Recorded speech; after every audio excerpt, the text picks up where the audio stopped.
Welcome back friends. आज की video में हम लोग बिटवाइज ऑपरेटर और लॉजिकल ऑपरेटर्स में क्या बेसिक डिफरेंस होता है वो पढ़ेंगे।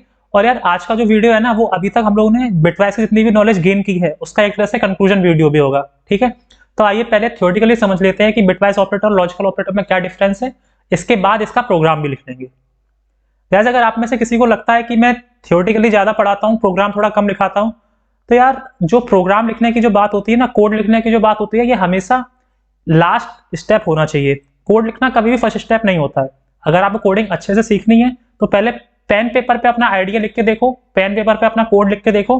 अगर पेपर पे आपका कोड कंपाइल हो जाता है तो फिर कंप्यूटर पे तो आपका कोड कंपाइल हो ही जाएगा, है ना। कोडिंग ऐसी सीखी जाती है, कभी भी कोड सबसे पहले लिखना चालू नहीं करते हैं किसी भी प्रोग्राम के लिए। तो चलो यार, ज्ञान की बातें बाद में कभी करेंगे, अभी समझ लेते हैं कि बिटवाइज ऑपरेटर और लॉजिकल ऑपरेटर में क्या डिफरेंस है। ठीक है, तो पेन पेपर निकाल लो, हेडिंग डाल लो, difference between bitwise operator and logical operator. Heading डाल ली। अब ये देखो, सबसे पहला और सबसे बेसिक पॉइंट क्या है इनका, इनके जो सिंबल्स हैं। जैसे हमारे पास क्या क्या ऑपरेटर्स हैं, एक हमारे पास एंड ऑपरेटर है, और ऑपरेटर है, नॉट ऑपरेटर है। ठीक है, किस किस कैटेगरी में, बिटवाइज में और लॉजिकल में। देखो, बिटवाइज एंड का सिंबल होता है ये, और लॉजिकल एंड का सिंबल होता है ये। ठीक है, बिटवाइज और का सिंबल होता है ये, और लॉजिकल एंड का सिंबल ये डबल। बिटवाइज नॉट होता है कुछ इस तरह से, और लॉजिकल नॉट होता है ये एक्सक्लेमेशन साइन। तो देखो, सबसे पहला डिफरेंस तो यही हो गया इनके सिंबल्स का, मतलब इनके सिंटेक्स का। ठीक है, और दोनों ही बाइनरी ऑपरेटर्स हैं, इन्हें दो ऑपरेंड चाहिए, डिफरेंस ही है सिंबल्स में। ठीक है, तो एक टेबल बनाओ, एक कॉलम बनाओ बिटवाइज का, एक कॉलम बनाओ लॉजिकल का, और दोनों में ये डिफरेंस जैसे लिख सकते हो अपनी लैंग्वेज में लिख लो। ठीक, लिख लिए। अब देखो सेकंड पॉइंट क्या है यहाँ पर। बिटवाइज ऑपरेटर एक बाइनरी ऑपरेटर है, चलो ठीक है, लेकिन बिटवाइज ऑपरेटर की डिमांड क्या है। बिटवाइज ऑपरेटर के लिए जो दोनों जो ऑपरेंड्स होते हैं, जैसे मैं एंड का अगर एग्जांपल लेता हूं, तो सिंटेक्स क्या है, ए एम्परसेंट बी, है ना। अब बिटवाइज ऑपरेटर क्या कहता है, बिटवाइज ऑपरेटर ये कहता है सर हमें ए और बी दोनों ही इंटीजर्स चाहिए तो हमारा काम अच्छे से चलेगा। बिटवाइज ऑपरेटर कहता है हमें ए और बी दोनों ही इंटीजर्स हो, काम अच्छे से चल जाएगा, कोई दिक्कत नहीं है। और इसका जो आंसर है ना, इसका जो भी आंसर आता है वो भी किस में आता है, इंटीजर्स में। इंटीजर्स, आपको याद होगा हम लोगों ने जो इससे पहले एग्जांपल्स देखे थे, जैसे 5 और 6 का एग्जांपल देखा था, तो इसका जो आंसर आ रहा था, मुझे याद नहीं है कितना आंसर आ रहा था, लेकिन जो भी आ रहा था वो एक इंटीजर था, है ना, वो एक इंटीजर था। ठीक है, तो बिटवाइज ऑपरेटर में जो ऑपरेंड्स होते हैं वो किस फॉर्म में होते हैं, इंटीग्रल फॉर्म में होते हैं। अब चाहे वो शॉर्ट है, इंट है, लॉन्ग है, डबल है, कैर है, बूल है, उससे फर्क नहीं पड़ता, है ना, लेकिन इंटीजर्स होते हैं वो। ठीक, ये तो हो गई बिटवाइज की कहानी। लेकिन लॉजिकल ऑपरेटर क्या है, लॉजिकल ऑपरेटर्स में ये नहीं होता। अब जैसे लॉजिकल ऑपरेटर है ए एंड बी, ये इनकी क्या डिमांड है, इनकी डिमांड है कि हम ए और बी जो दोनों है ना, ए और बी ये बुलियन फॉर्म में होने चाहिए। किस फॉर्म में, बुलियन फॉर्म में। बुलियन फॉर्म मतलब आइदर ट्रू और फॉल्स। और ये जो आंसर देते हैं ना, ये आंसर वो भी बुलियन फॉर्म में ही देते हैं, मतलब आइदर ट्रू और फॉल्स। ठीक है, तो ये बेसिक डिफरेंस है। तो क्या सर हम एक ही जगह ऐसा नहीं लिख सकते यहां पर, जैसे 5 एंड 6, क्योंकि ये 5 और 6 तो बुलियन है नहीं, तो यार लिख सकते हो। अरे अभी सर आपने कहा कि ये हमें बुलियन चाहिए होता है, अब आप कह रहे हो लिख सकते हो, क्या बात है। देखो मैं बताता हूं, लॉजिकल ऑपरेटर्स में हमारी जो भी इंटीग्रल वैल्यूज होती हैं, कोई भी integral value, any integral value,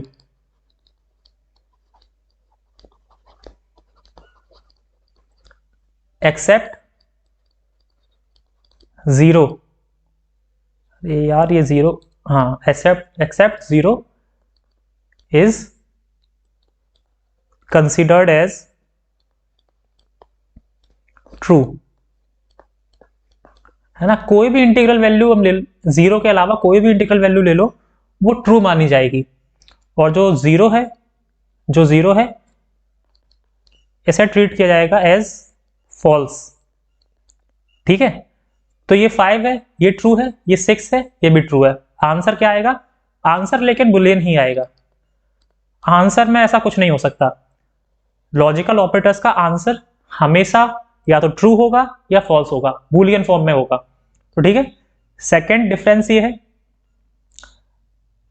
अब या तो अपनी लैंग्वेज में लिख लो अगर लिख सकते हो, या फिर अदरवाइज मैं बोलता हूं। देखो, बिटवाइज ऑपरेटर कॉलम में लिख लो, both operands are integers only, both operands are integers only. ठीक है, लॉजिकल के में लिख लो कि logical operators expect both operands as boolean operands, both operands as boolean operands, but all integral values except 0 are considered as true and 0 is considered as false। ठीक है, next point लिखो बिटवाइज के में, the answer of bitwise value, the answer of bitwise operators can be नहीं, the answer of bitwise operators is integral, the answer of bitwise operators is integral। और logical operators में लिखो, the answer of logical operators is a Boolean value always, the answer of logical operators is a Boolean value always. Boolean मतलब either true और false. ठीक है, either true और false.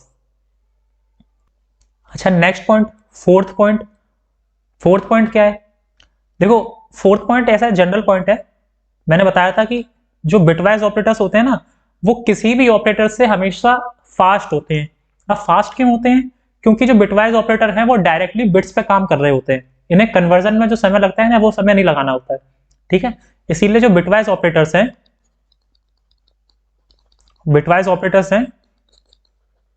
ये fast होते हैं। ठीक है, तो नेक्स्ट पॉइंट लिखो बिटवाइज ऑपरेटर में, as bitwise operators always work on bit level, therefore they are fast than any other operator। ठीक है, लॉजिकल ऑपरेटर में लिखो, they are slow as compared to bitwise operators। ठीक है, अब हालांकि इस लेवल पे आपको वो जो स्पीड में जो डिफरेंस है ना, वो दिखाई नहीं देगा, वो समझ में नहीं आएगा, क्योंकि अभी हम लोग बहुत बेसिक काम कर रहे हैं। अभी हम लोग कोई बहुत बड़ा प्रोग्राम तो लिख नहीं रहे हैं, कोई बहुत बड़ी एप्लीकेशन तो लिख नहीं रहे हैं, तो इसीलिए यहाँ पे एट दिस लेवल ये जो स्पीड है ये मैटर नहीं करती। लेकिन जब हम बड़ी एप्लीकेशन जब हम बनाते हैं ना, कॉम्प्लेक्स एप्लीकेशन होती हैं जिनमें 7, 8, 10,000 लाइनों के कोड होते हैं, वहां पे ये जो रन टाइम है ना, ये जो स्पीड है, ये अच्छी खासी मैटर करती है ना, सेकंड्स में मैटर कर जाती है। तो ठीक है, तो ये एक स्पीड वाला पॉइंट हो गया। अब नेक्स्ट पॉइंट, फिफ्थ पॉइंट, जो कि बहुत इंपॉर्टेंट पॉइंट है, इस पे हेडिंग डाल लो, इंपॉर्टेंट नहीं है ये, वेरी वेरी इंपॉर्टेंट। ठीक है, ऐसा मार्क कर लो, ये अच्छा पॉइंट है। बेसिकली इस वीडियो का जो मेन मोटिव है ना, वो इसी पॉइंट को समझाना है।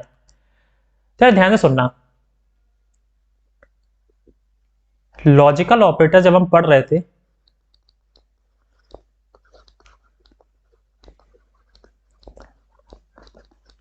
और खास करके जब हम लॉजिकल एंड पढ़ रहे थे, तो वहां पे मैंने ये कहा था कि जैसे मैंने क्या कहा था, जैसे ये है एक कंडीशन 1 और ये है कंडीशन 2। मैंने ये कहा था अगर कंडीशन 1 फॉल्स हो जाती है तो जो लॉजिकल एंड है ना, ये कंडीशन 2 को कभी चेक ही नहीं करेगा। अगर कंडीशन 1 फॉल्स हो जाती है तो कंडीशन 2 कभी इवेल्यूएट होगी ही नहीं। ऐसे ही अगर हम लॉजिकल और की बात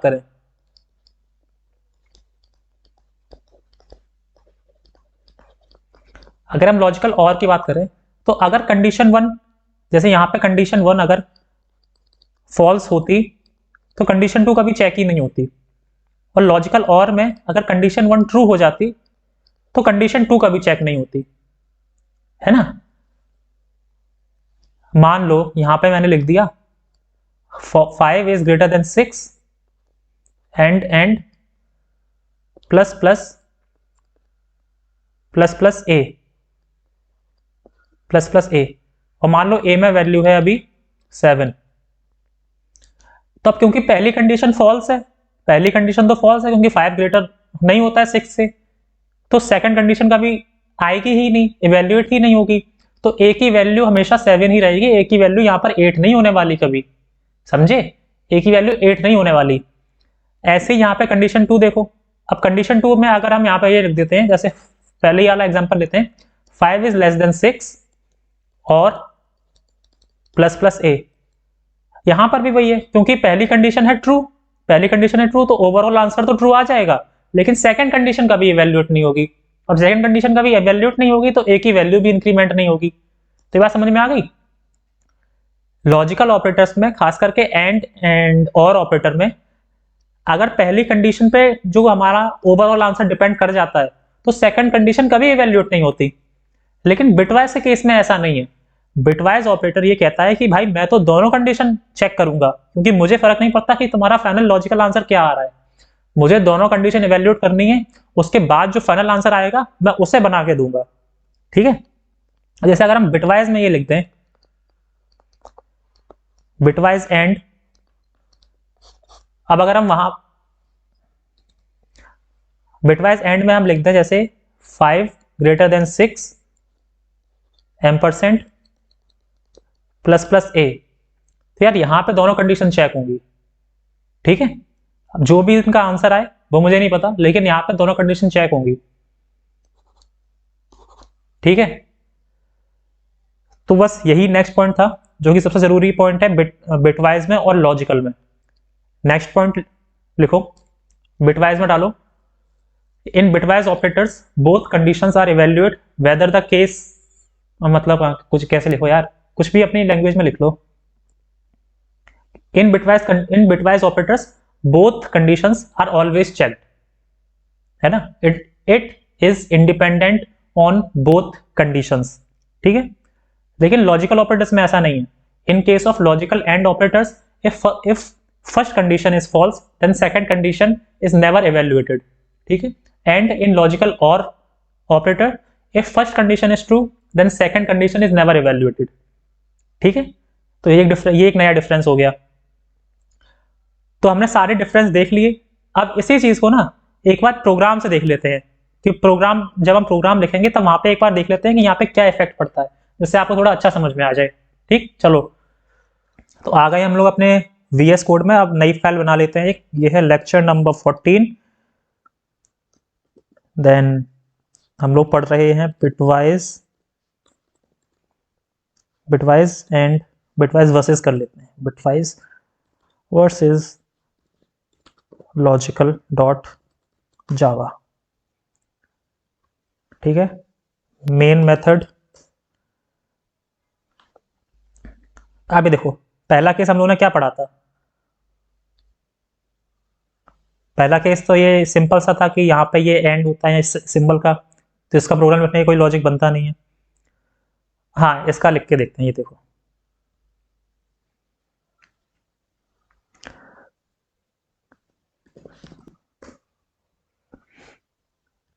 पहले पॉइंट हमने देखा था कि जो दोनों ऑपरेंड्स है ना हमारे, ये इंटीजर्स होते हैं बिटवाइज के केस में, और जो आंसर है वो भी हमेशा इंटीग्रल ही होता है। लेकिन लॉजिकल ऑपरेटर्स में आंसर कभी इंटीग्रल नहीं होता, आंसर हमेशा एक बूलियन वैल्यू होती है। चलो तो यही देख लेते हैं।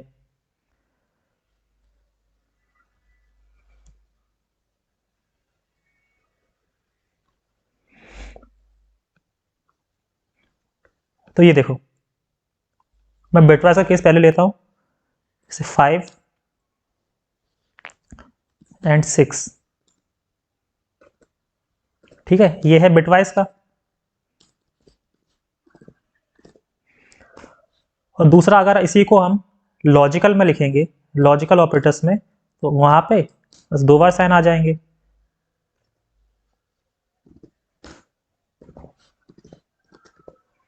ठीक है।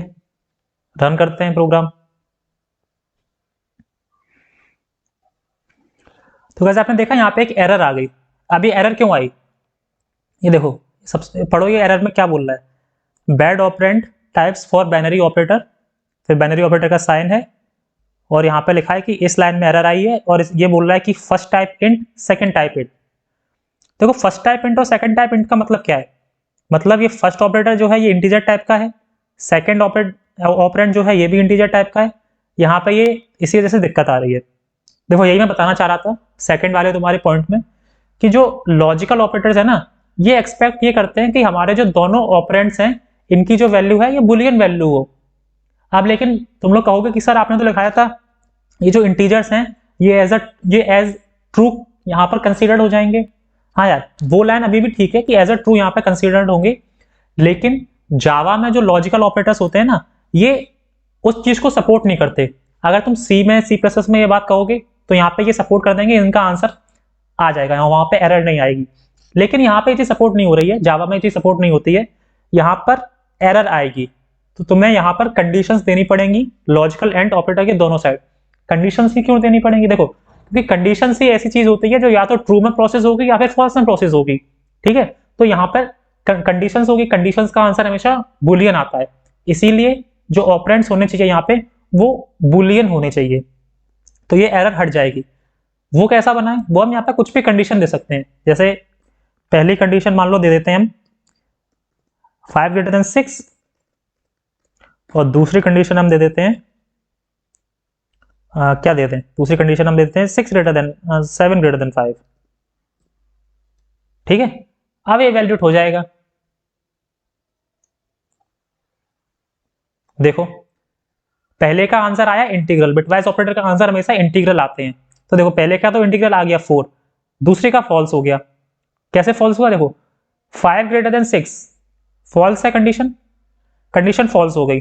तो जो इसका जब पहला फॉल्स हो गया ऑपरेंड और लॉजिकल एंड हम यूज कर रहे हैं, तो सेकंड कंडीशन चेक ही नहीं की होगी और आंसर फॉल्स दे दिया होगा।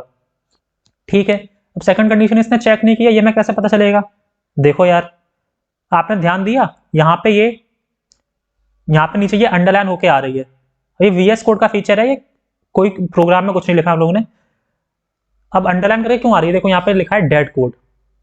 डेड कोड हम बोलते हैं उस लाइन को जिस लाइन को लिखने का कोई मतलब ही नहीं है, मतलब वहां पे कंपाइलर का फ्लो कभी जा ही नहीं रहा है। जब कंपाइलर फ्लो जा नहीं रहा है तो कंपाइलर उस चीज को इग्नोर हो रही है वो लाइन, और वो इवेल्यूएट नहीं होगी कभी, इसीलिए ये डेड कोड है। अब देखो यहाँ पे फ्लो जाएगा ही नहीं क्योंकि पहली कंडीशन हो गई फॉल्स, एंड ऑपरेटर में अगर पहली कंडीशन फॉल्स हो जाती है तो दूसरी कंडीशन कभी चेक नहीं होती है, इसलिए सेकंड कंडीशन चेक नहीं हुई। अब लेकिन अगर हम लोग इसे कुछ इस तरह से लिख देते 5 < 6, अब देखो अब यहाँ से अंडरलाइन हट गई है, अभी डेड कोड नहीं है क्योंकि पहली कंडीशन ट्रू है, सेकंड कंडीशन भी चेक होगी। अब सेकंड कंडीशन पे डिपेंडेंट है यहाँ का पूरा आंसर, है ना। तो डेड कोड समझ में आ गया क्या होता है, और बिटवाइज और लॉजिकल में ये हमने डिफरेंस देख लिया। अब ऐसे ही हम लॉजिकल और भी लिख सकते थे, कुछ और भी लिखते, है ना। तो बेसिक बात क्या है, बेसिक बात ये समझ लो कि बिटवाइज ऑपरेटर के जो आंसर है ना वो हमेशा इंटीग्रल वैल्यू आएगी, और लॉजिकल ऑपरेटर के जो आंसर्स हैं वो बुलियन आंसर्स आएंगे, आइदर ट्रू और फॉल्स, और इनके जो दोनों ऑपरेंड्स हैं वो भी बुलियन होने चाहिए, आइदर ट्रू और फॉल्स। ठीक है, तो ये चीज हम लोग ने देख ली, ये पॉइंट हम लोगों का कवर हो गया है, और ये 5th पॉइंट भी हम लोगों ने कवर कर लिया है यहीं इसी के साथ। यहाँ पर हम लोग देख लिया कि आंसर्स क्या आते हैं। ठीक है, तो यही होता है एक बेसिक डिफरेंस बिटवाइज ऑपरेटर्स में एंड लॉजिकल ऑपरेटर्स में। आई होप आप लोगों को समझ में आ गया होगा। अब आप लोग अपनी तरफ से कुछ कंडीशंस लिखो और उन्हें दोनों फॉर्मेट में लिख के देखो, बिटवाइज में और लॉजिकल में, समझ में आपको और थोड़ी क्लैरिटी हो जाएगी कि ये चीजें कैसे काम कर रही हैं। अब चलो एक टेस्ट करके और देखते हैं थोड़ा, हमेशा कोड के साथ थोड़ी बहुत छिड़खानी करते रहने चाहिए, कुछ चीजें समझ में आती हैं। हम लोग क्या होगा कि अगर बिटवाइज ऑपरेटर के बोथ साइड हम लोग कंडीशंस लिख दें, इंटीग्रल वैल्यू ना लिख के कंडीशंस लिखते हैं, तो आओ चेक करके देखते हैं क्या होगा।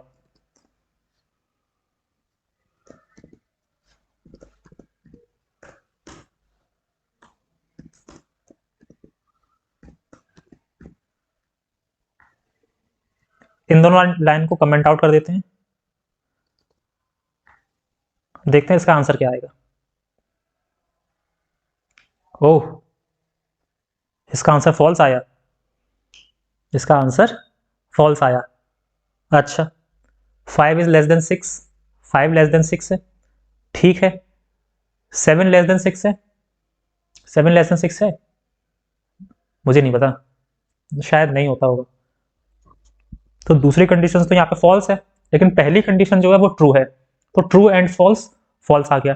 अगर हम दोनों ट्रू कर देते हैं, अब क्या आएगा आंसर? अगर मैं दोनों ट्रू कर दे तो आंसर आ गया ट्रू, ठीक है। तो देखो यहाँ पे तो बिल्कुल एक तरह से लॉजिकल ऑपरेटर वाला खेल हो गया। अगर बिटवाइज ऑपरेटर में हम लोग बोथ साइड अगर बुलियन वैल्यूज दे देते हैं तो वो लॉजिकल ऑपरेटर्स की तरह काम करता है। क्या ये बात कहनी सही होगी? अच्छा, एक टेस्ट करके और देखते हैं, एक टेस्ट करके और देखते हैं, थोड़ा थोड़ा कुछ और ही अच्छा मालूम पड़ेगा। इंट में वैल्यू हमने ले ली, इंट ए में वैल्यू ले ली 5, और यहां पे लिखते हैं, यहां पर लिखते हैं एक और वेरिएबल लेते हैं जिस इंट बी, और इसमें वैल्यू ले लेते हैं 6, या फिर 7 कर लो, 6 बहुत देर से ले रहे हैं, 10 कर लो, चलो 10 कर ली। यहां पे लिख ली a लेस देन b, और अभी हम लॉजिकल ऑपरेटर यूज करते हैं। तो यार ज्यादा क्वेश्चन को कॉम्प्लेक्स ना करते हुए यहां पर हम लिख देते हैं b greater than a simply, ठीक है, b ग्रेटर देन a। अब देखो a में वैल्यू है 5, b में वैल्यू है 10, तो 5 ग्रेटर देन 10 पहली वैल्यू है फॉल्स, 5 ग्रेटर देन 10 पहली वैल्यू है फॉल्स, और सेकंड में क्या है 10 ग्रेटर देन 5 दूसरी है true. Answer as expected false आ जाना चाहिए था, और फॉल्स आ भी गया। लेकिन सोचो क्या यहाँ पे ये वैल्यू कभी इवेल्युएट हुई होगी? ये वैल्यू, क्योंकि ये तो है ट्रू और पहली वैल्यू है फॉल्स। अब पहली वैल्यू फॉल्स है, इसीलिए कभी दूसरी वैल्यू यहाँ पे इवेल्युएट नहीं हुई होगी, है ना। तो दूसरा ये जो है ना, ये इतना सा ये कोड एक तरह से डेड कोड है, ठीक, एक तरह से डेड कोड है। अब अगर हम इसे इस तरह से लिखें कुछ, हाँ यहाँ पर लिखते हैं, बिल्कुल सेम लाइन लिखते हैं, ऐसा करें, कॉपी पेस्ट कर लेते हैं, कंट्रोल सी कंट्रोल वी। पता है प्रोग्रामिंग में 90% जो यूज है ना वो कंट्रोल सी कंट्रोल वी और कंट्रोल ए का ही होता है जस्ट फॉर फैक्ट। लेकिन आपको पढ़ना है पहले, ठीक है, वीडियो छोड़ के मत भाग जाना। तो यार देखो, ऊपर वाला हो गया ये लॉजिकल, और नीचे वाला हो गया बिटवाइज। दोनों के आंसर क्या आने चाहिए? दोनों के आंसर फॉल्स आने चाहिए, फॉल्स आ रहे हैं। लेकिन डिफरेंस क्या है इंटरनली? यहाँ पे डिफरेंस ये है कि यहाँ पर ये जो सिलेक्टेड कोड है ना, ये डेड कोड नहीं है, यहाँ पर ये भी इवेल्युएट हो रहा होगा, है ना। पहले वाले में नहीं हुआ क्योंकि वो लॉजिकल है, दूसरे वाले में होगा क्योंकि ये बिट वाइज है। वाइज, इसके नाम में वाइज आ रहा है तो ये थोड़ा बुद्धिमान है। पीछे था थोड़ा सा, बेकार जोक, ठीक है। तो मतलब समरी क्या है, मतलब सीधी सीधी बात यह है कि बिटवाइज ऑपरेटर में दोनों कंडीशंस इवेल्युएट होती हैं, और लॉजिकल ऑपरेटर में कोई एक कंडीशन इवेल्युएट होती है अगर जो टोटल आंसर है वो उस पर अगर डिपेंडेंट हो जाता है, ठीक है। तो यही समरी है यार आज के सेशन की। बिटवाइज ऑपरेटर और लॉजिकल में यही डिफरेंस था, बताना जरूरी था क्योंकि बहुत से लोगों को नहीं पता होता है। नेक्स्ट वीडियो में अब हम लोग देख रहे होंगे, क्या देख रहे होंगे? बिटवाइज ऑपरेटर हम लोग खत्म हो चुके हैं, ऑपरेटर्स मतलब हम लोग के सारे खत्म हो चुके हुए हैं। अब हम लोग ये देखेंगे कि हम कंसोल में इनपुट कैसे ले सकते हैं, और एक अभी ऑपरेटर बचा है टर्नरी ऑपरेटर, और एक बचा है इंस्टेंस ऑफ ऑपरेटर। तो इंस्टेंस ऑफ ऑपरेटर अभी नहीं देखेंगे, और टर्नरी ऑपरेटर की हम लोग बात करेंगे जब हम फ्लो कंट्रोल सिस्टम समझ रहे होंगे, और जब हम इफ एल्स कंडीशंस पढ़ लेंगे उसके बाद हम लोग टर्नरी ऑपरेटर पढ़ेंगे। अभी हम लोग को देखना है कि हम कंसोल में इनपुट कैसे लेते हैं और स्कैनर क्लास क्या होती है, तो ये मैं बताऊंगा अगले वीडियो में। तब तक के लिए keep learning, keep exploring, bye bye. और हाँ, एक बात और, अगर लेक्चर्स अच्छे लग रहे हैं तो यार प्लीज चैनल को सब्सक्राइब कर दो, इससे मुझे मोटिवेशन मिलता है और आपका सपोर्ट मिलता है, और इन वीडियोस को शेयर कर दो और लाइक कर दो। Thank you, bye bye.